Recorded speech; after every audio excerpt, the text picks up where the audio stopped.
கிறிஸ்துவில் அன்பானவர்களே, இயேசு கிறிஸ்துவின் விலையேற பெற்ற நாமத்திலே உங்களை வாழ்த்துகிறேன். கர்த்தர் உங்களை ஆசீர்வதிப்பார். இன்றைய அனுதின உணவிற்காக கர்த்தர் நமக்கு கொடுக்கிற வார்த்தை லூக்கா 11ஆம் அதிகாரம் 28வது வசனம்.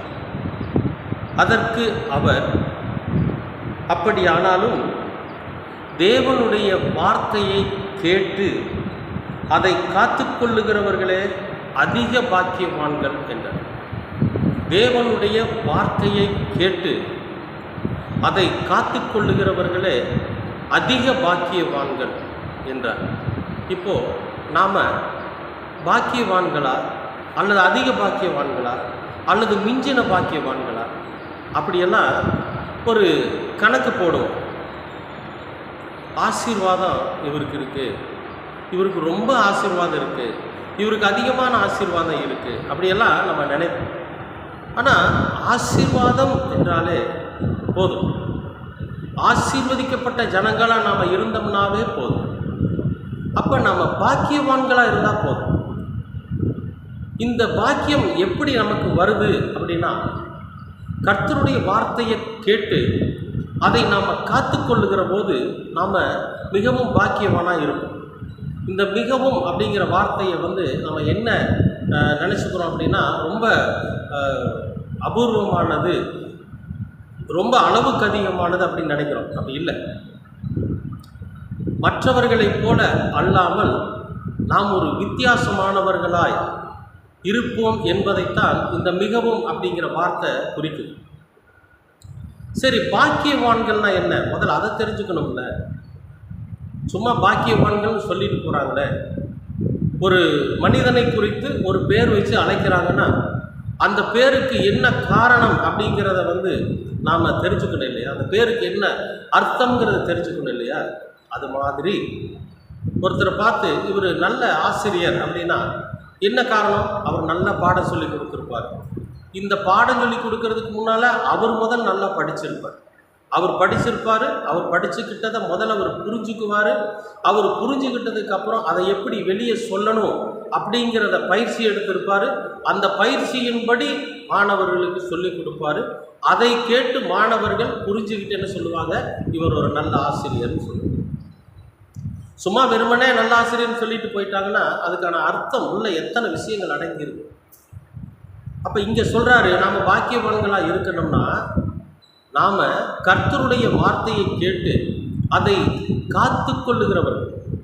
அப்படின்னா முதல் கடவுளுடைய வார்த்தையை கேட்பதற்கு நம்முடைய செவிகளை திறந்து கொடுக்கணும். அந்த வார்த்தைகளை கேட்ட பிறகு அதை உள்வாங்கணும். அதை உள்வாங்கினதற்கு பிறகு அதனுடைய அர்த்தங்களை புரிஞ்சுக்கணும். அந்த அர்த்தங்களை புரிஞ்சு முதல் நாம் அதன்படி நடக்கணும். அப்போ கர்த்தருடைய வார்த்தையின்படி நாம் நடக்கிறோம். கர்த்தர் சொல்லி இருக்கிற கிரியைகளை செய்கிறோம். கர்த்தர் வெறுக்கிற காரியங்களை நாமும் வெறுக்கிறோம். அப்போ ஆண்டவர் நமக்கு அதைத்தான் சொல்லியிருக்கிறார். ஒவ்வொரு காரியத்தையும் ஒவ்வொரு செயல்களையும் நாம் செய்கிற போது ஆண்டவர் சொல்லியிருக்காரு, கர்த்தருடைய வார்த்தை இப்படி சொல்லி இருக்குது, அதனால நான் இந்த காரியத்தை செய்ய மாட்டேன். கர்த்தருடைய வார்த்தை இப்படி சொல்லி இருக்குது, அதனால நான் இந்த வார்த்தையை இந்த காரியத்தை செய்கிறேன். அதுதான் அவருடைய வார்த்தையை காத்து கொள்வது. அப்போ நாம் அவருடைய வார்த்தையின்படி அவருடைய வார்த்தையை உள்வாங்கி அதை நாம் கிரியைகளாக வெளிப்படுத்துகிற போது நாம் எப்படி இருப்போமா? பாக்கியவான்களாக இருப்போம். இப்போ இந்த பாக்கியவான்கள் யார் அப்படின்னா, அவர்களுக்குள்ள எரிச்சல் இருக்காது, அவங்களுக்குள்ள பொறாமை இருக்காது, அவங்களுக்குள்ள சண்டை சச்சரவு இருக்காது, அவர்களுக்குள்ள நல்ல சமாதானம் இருக்கும், நல்ல சந்தோஷம் இருக்கும், அவருடைய கிரியைகளில் மனித நேயம் இருக்கும். இதெல்லாம் இருக்கும். ஏன்னா இயேசு கிறிஸ்து அப்படி தான் இந்த பூமியில் இருந்தார். அப்போ அவருடைய வார்த்தைகளை உள்வாங்கி கிரியைகளாக நாம் வெளிப்படுத்துகிற போது நாமும் இயேசு கிறிஸ்துவை போலவே பாக்கியவானாய். இயேசு கிறிஸ்து மிகப்பெரிய பாக்கியவான்ங்க. பிதாவினிடத்திலிருந்து அவர் அநேக பாக்கியங்களை பெற்றவராக இருந்தார்.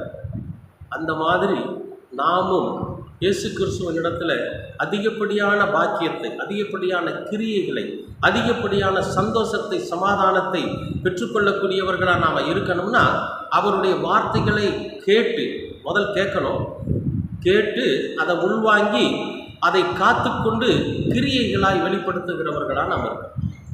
நிச்சயமாக நீங்கள் அப்படி இருப்பீங்கன்னு நான் நினைக்கிறேன். ஏன்னா இந்த கடைசி காலம், முதல் நாம் நல்லா இருக்கணும், முதல் நாம் சந்தோஷமாக இருக்கணும், முதல் நாம் சமாதானமாக இருக்கணும். அதற்கு பிறகு தான் சமாதானத்தை குறித்து ஒருத்தனுக்கு நம்ம அறிவுரை சொல்ல முடியும். நாம் கர்த்தருடைய கிரியைகளை வெளிப்படுத்தணும். அதுக்கப்புறம் தான் அந்த கிரியைகள் நிமித்தமாக மற்றவர்கள் பயனடைவார்.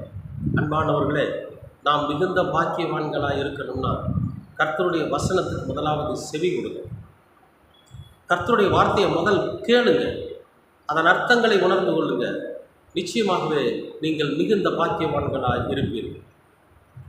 அன்பின் பரலோக தெய்வமே, உமக்கு ஸ்தோத்திரம். நீர் என்றென்றைக்கும் எங்களோடு கூட இருந்து காத்து வழி நடத்துகிறவராக இருக்கிறீர்.